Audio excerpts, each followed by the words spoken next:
Hello guys and welcome to another video. This is Dark Race from Zeus&Poseidon. As you can see, I am playing the game Path of Exile. Now for those of you who don't know, I'll just explain what Path of Exile is. Path of Exile is an action RPG video game. The most notable games in this genre are probably the Diablo franchise, and in my opinion, Path of Exile reminds a lot of Diablo 2. Many people who play the game do call it the true sequel to Diablo 2, because many people were disappointed in Diablo 3 originally. But let's not speak more about Diablo 3. Let's get into Path of Exile. So, as you can see, it's a third-person game. You always look from top, like in League of Legends or Diablo. And what makes this game special, you may ask? Now, as you can see, no, the graphics are not impressive. Not nearly as impressive as they are in Diablo 3. Many people do compare it to Diablo 3 because those two games are the most popular in the franchise at the moment. However, what Path of Exile does great is it has incredible amounts of in-depth and character customization. I mean, it's completely unbelievable. The thing is, you do have a class system, just like in most other action RPGs. However, what's special is that all classes have access to the same spells. All characters have access to all spells. As you can see, this is my hotbar. I can have up to 8 active spells. However, I can actually have more. As you see, I can right-click it and just change them. But you can't have them up as hotkeys, more than 8. That's not possible. What's important to note is that, as I said, everybody can access all skills. Now, skills aren't obtained the way you would normally think. In Path of Exile, the way you obtain skills is by gems. Yeah, you heard me right. Gems give you skills. These gems are awarded from different things. Quest rewards, there is a quest system. The storyline is based off of quests. These quests reward you with different gems that you can choose between. And also loot, I mean mobs drop gems. That's where you get all the high quality gems. Gems do have quality, percent quality. Now, what's special isn't that, well, you get skills from gems. Okay, I mean that's special in itself. However, what really makes it special is that all skills can be modified by support support gems, like this one, Life Leech. It says support, as you may be capable of seeing, and it says 5.5% of damage leech as life. Now, when you, as you can see, the sword has link between 3 gems.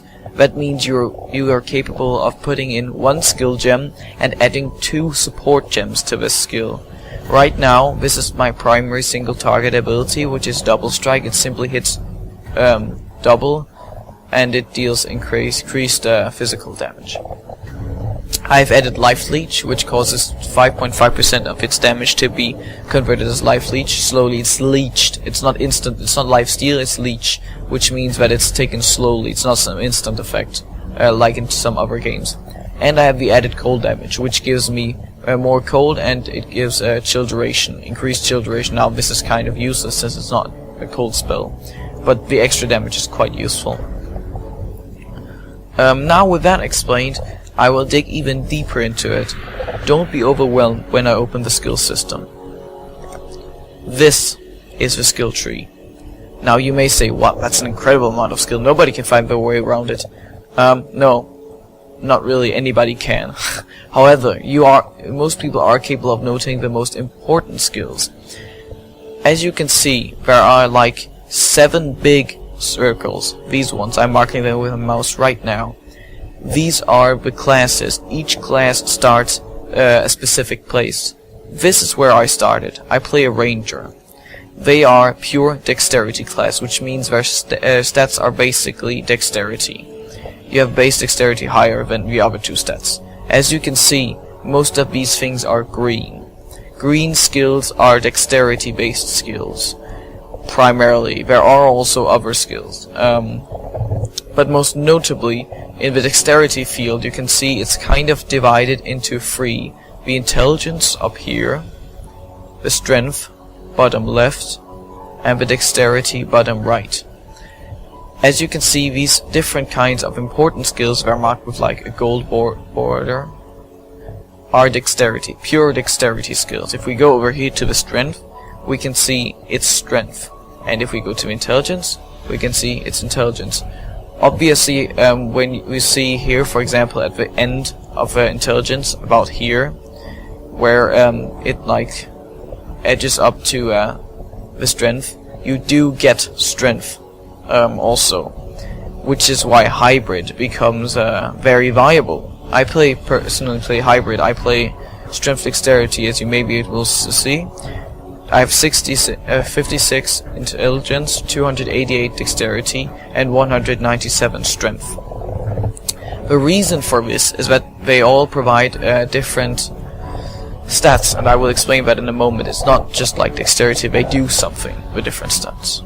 Now, when you begin playing, what's most notably is you might want to check out these big ones. There are like big skills with big gold borders. For example, blood magic removes all mana, spend life instead of mana for skills. As you can see, this big blue thing is mana, and you use this for all skills. This simply causes you to use life instead. I can show you another one. Avatar of Fire. You can read this. 50% of physical damage converted to fire, 50% of physical damage, lightning damage converted to fire, 50% of cold damage converted to fire, and you don't deal any non-fire damage. Basically, what this does is that everything is fire damage. This can be useful if you take a lot of other passive skills that increase your fire damage. Obvious. Now, you may think, well, that's a crap load of skills. How would I choose? Well, I mean, obviously you start choosing a class, one of these 7. You can't actually choose the middle one, which is a sign at the beginning. You have to complete the game on normal difficulty to gain access to this. But you will simply just start out. Let's say you picked Ranger, just like me. You either get to choose the attack speed way, which leads to projectile damage. So basically that's bows. You also do have, obviously, a melee projectile. However, if you do play melee projectile, you would know this. Whereas I personally think that evasion in life is more viable. When you play melee, like I do play melee, it's very important to have some tankiness, because otherwise you'll die. That's as simple as it is. I just went up here and took this increased attack speed and accuracy and dexterity. Accuracy is like hit chance. If you aren't accuracy capped, you'll be annoyed because sometimes you won't hit enemies, and it's annoying as fuck in this game. As you can see, I went up and actually got mana regen. The reason for this is that 20 strength and 20 int itself is really much for 1 point. And these are all useful for any people. Anybody who uses mana would like mana regen, unless you take the thing over here, as I was saying, called blood magic, for example. So that's where it comes in. It's quite important to note if you want to take something like blood magic before taking mana regen, for example. And then you just like check out, okay, like this has big golden border, what does that do? Okay, increase physical damage with swords. I like using swords, let's go over and get that. So you just follow the path there. You always want to check out things close by, because obviously if I want to go over here and get blood magic, that's a far away. Maybe I should not have picked Ranger. So that's basically what you choose your class based on, what passive skills you want to have access to. Now, you may be very confused and think, oh, this game is too much for me. But as I was saying, it is a little bit complicated. It is, but this stuff is what the audience likes. That the kind of people that choose this over, let's say, Diablo 3 are the kind of people that enjoy this in-depth. The ability to create many different builds. As I was saying, there are over hundreds of support gems. I mean, I could show you a few in my stash. I have like some lying around. Where is it? There you go. I have a lot of support spells. These are support. I'm not sure where else. This is support. These are also support. What's funny also is you have something called totems and something called traps. Totems is kind of obvious. It's something you place down, and a trap is something you hide. What's truly interesting is that let's say you chose double strike. Now this is a bad example, because you can't actually deal with this. You can only deal with ranged abilities. let's say you put a totem as support in that. Then that would summon a totem that does double strike for you with your attack speed. And the same with traps. It would mean that you put down a trap, and when somebody walks through it, they would take double strike damage. Now that's what truly adds flavor to this game. The fact that you have so many different passive skills that you can choose, defining your playstyle. And in addition to that, you have really many different skill gems and support gems that can create almost infinite amounts of possibilities for your build. This is the reason that people play many different builds. There isn't one definite best build. It also depends a lot on what items you use. I can show you something. For example, I have this item in my stash which is unique, that's equivalent to legendary in many different games. It's the highest rarity of items. This one. Minions have 12% increased max life. Minions deal 14% increased damage, +1 to max number of zombies, +1 to max number of specters, +2 to maximum number of skeletons, 167% increased skeleton duration, and increased strength requirement. Now what you want to look at is all of this minion stuff. This thing, for example, is really overpowered if you do a minion build. And I can just show you, most of the minion skills do lie up in the intelligence part. Let's see if I can find some. They're rather hard to find. They're quite scattered, actually. The minion things. Give me a second here. Necromantic, there you go. For example, all bonuses from an equipped shield apply to your minions instead of you. There are many of these little ones hidden. There you go. Max number of skeletons, max number of zombies. Minions have 15% chaos resistance. You have many different of these ones scattered. So if you want to do something like a minion build, you will just go searching for those. It does take time to study the entire skill tree, and I'm not saying you would have to do so on your first character, but it is definitely something that adds flavor to this game. A lot. Now, I will just show you my build quickly, and this is nothing specific I've made. I just chose that I want to have a single target ability, and I want to have an AoE ability. These are like the most important things to me. Then I chose a Molten Shell, because it does give some extra armor, some tankiness if I get problems. And Blood Rage, what it does is basically, it deals damage over time to you. However, it gives attack speed and life leech, which means you get more lifesteal. This is good if you're fighting many weak opponents, because it increases your clear time significantly. Now, as you can see, I've only reached Cruel on this character. That isn't very far in the game. There are 3 difficulties with 3 acts each. The GGG, which is Gear Grinding Games, the creators of this game, have announced that they are aiming for 10 acts, 1 difficulty. This is a very slow process due to the fact that this game is free to play. I should actually mention this. It is a free to play game. It's completely free to play, and now you may be thinking, oh, I don't want to play this game, it's probably pay to win. Actually, it's not. The only way they earn money is from this microtransaction shop that only sells cosmetic things. And there's actually one thing they sell that is not cosmetic, but don't be alarmed. What they sell is extra stash tabs. Stash tabs where you can change the name, and extra character slots. That's basically it. The same thing goes for guilds. You have guilds in this game, just like in many other video games, especially MMO feature that is the guilds, where you can increase the roster size, and you can also purchase a guild bank. I haven't done that. I actually have my own guild with some of my friends, but as you can see, I didn't bother using money on it. So there's also one other thing. They do sell some supporter packs. That's more like you don't really get a lot. What you do is you basically give money to GGG. And that's kind of their funding. That's all the money they have. This means that the process of making new acts is really slow. They've said that they are aiming for 1 act a year. An act obviously requires a lot of work, because a lot goes into an act. So it's fair enough. And it's quite a small company that's created this game. You've got to consider that. Which is also why a lot of the animations aren't that fleshy, as some other action RPGs may be. Now I'm just like, as you can see, you get waypoints, you find waypoints. When it's filled out in the map, that means you have the waypoint. If it's small, it means that you do have, there is a waypoint this place, but you haven't unlocked it yet. I'll just go here to the ledge and clear some minions for you, showing you how this game effectively works. This game has been released since December, I think. Yeah, that's approximately it. So it's not that long. Before that, it had an open beta for a long time, though. And in the open beta, there were a lot of problems with lag and so forth.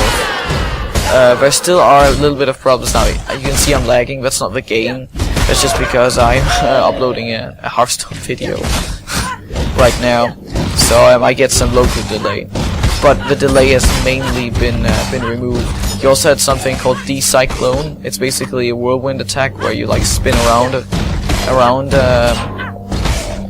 and deal damage, much like whirlwind is in Diablo. As you can see, I have some different abilities here.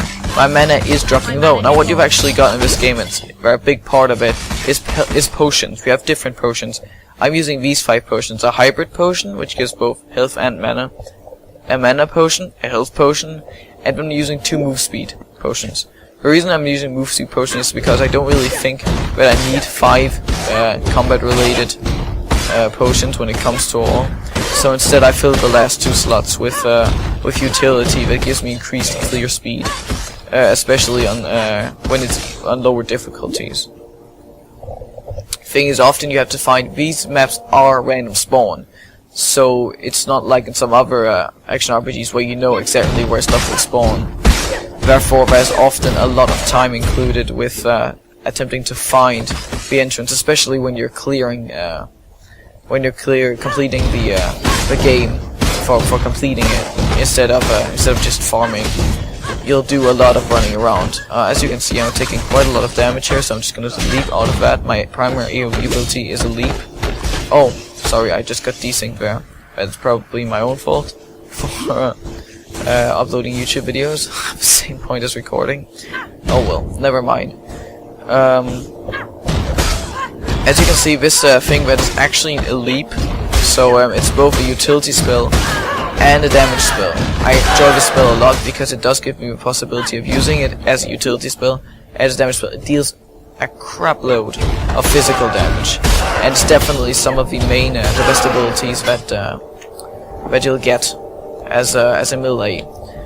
But with physical damage, it deals pure physical damage, notably. Oh yes, also one other thing I should mention. The reason that you want core stats is because, first of all, they allow you access to items. Yes, items cannot be equipped unless you have the required stat level. The reason that I use swords is because they require strength and dexterity. So therefore I use two-handed swords. I use two-hand rather than one-hand because I prefer it. That's basically it. It's not because it's better or anything. I prefer it. I think it feels better to use a two-hand, basically. And I'll just explain the different stats. Here you can see 1 dexterity equals +2 accuracy, 5 dexterity equals 1% evasion. I have 288. I'll just show you what that gives. Evasion rating, I have 504. Now I could look up somewhere exactly how much it is, but I don't quite know. It's approximately like 30%, maybe a little bit more. And I should be hit capped. I'll just... oh, sorry, chance to evade here. It's 27%. I'm just being blind. And offense, obviously, chance to hit 95%. I'm actually not capped. The reason for this is that you cannot actually get 100%. You will always have 5%, unless you take one of the big gold bordered skills, which is called Resolute Technique. Your hits can't be evaded. Never deal critical strikes. What it does is basically don't critical strike, but in exchange you always hit. This is quite the useful skill if you are strength and you don't really use crit, basically. I'm considering to get this skill myself.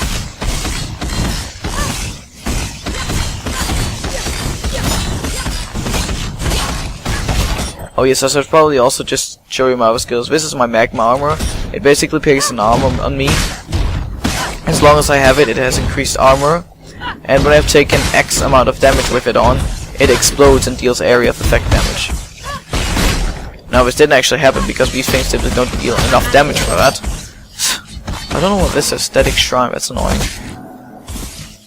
What happened? Did I get a buff? Ooh, I got a buff. Lightning arcs from you. Oh, that's evil.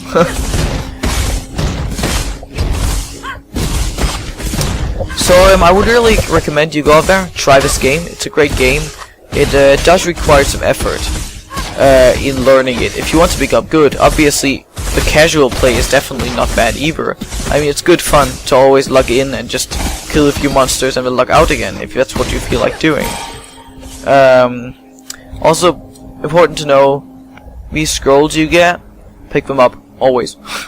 Portal scrolls give you the ability to teleport back to the city immediately, and Scroll of Wisdom gives you the ability to unidentify items.